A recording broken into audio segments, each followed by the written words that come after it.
بسم الله. السلام عليكم، ان شاء الله تكونوا بخير. الفيديو تاعي يلقاكم في احسن الاحوال ان شاء الله. اليوم جبت لكم وصفة الفول المقلي بطريقة مليحة وبنينة علامة. كما وريتكم الفول غسلته مليح، نقيته غاية وقطعته ودرته يفور. غسلته مليح ودرته يفور، وقصصت الثوم مليح، قصصته مليح،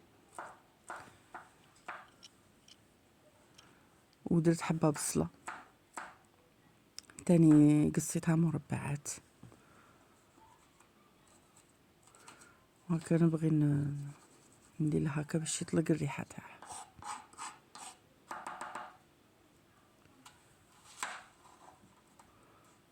وقصيت البصلة،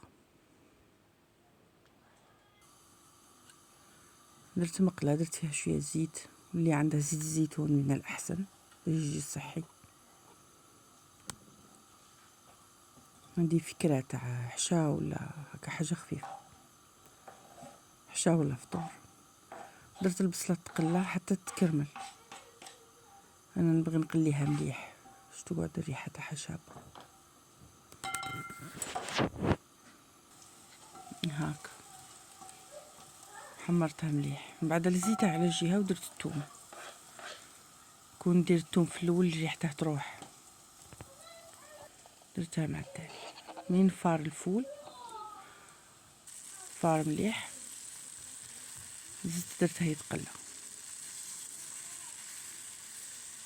هاد الوصفات من نكونوا عيانين ولا هكا ما قادينش نديروه حشا خفيف ومفيد صحي. فول مليح هكا ونخليه يتقلى. من تحسي باغي ينشف ديري له التوابل تاعه تاني، ملح. هذا وين درت له الملح باش يفور لكم مليح الفول حتى مع التالي. درت ملح كمون وثوم مرحي.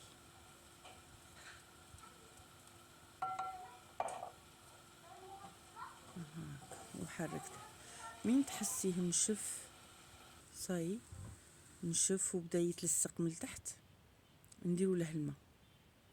نبدو نزيدو الماء غير بشويه ونخلطو علاه باش يجيك طري، باه من بعد من تاكلي ما تحسيش هكا ديك اليبوسيه فيه، تحسيه قاع طري. هاكا حركي وزيدي شويه ما هو يشرب بروحه، يشرب قد نص كاس هكا ماشي كتر. ومن بعد ها هو شد. الحمد لله. ما تنسوش ذكر الله، ما تنسوش لايك، شويه تفاعل، لاشين راهي ضايعه. راني نمد لكم الوصفات والله لا من خاطري، ان شاء الله ينفعوكم. وقدمتها مع اللبن ولا الرايب، انا نبغيه باللبن ولا بالرايب. ان شاء الله تكون عجبتكم الوصفه. الى وصفه اخرى ان شاء الله. السلام عليكم.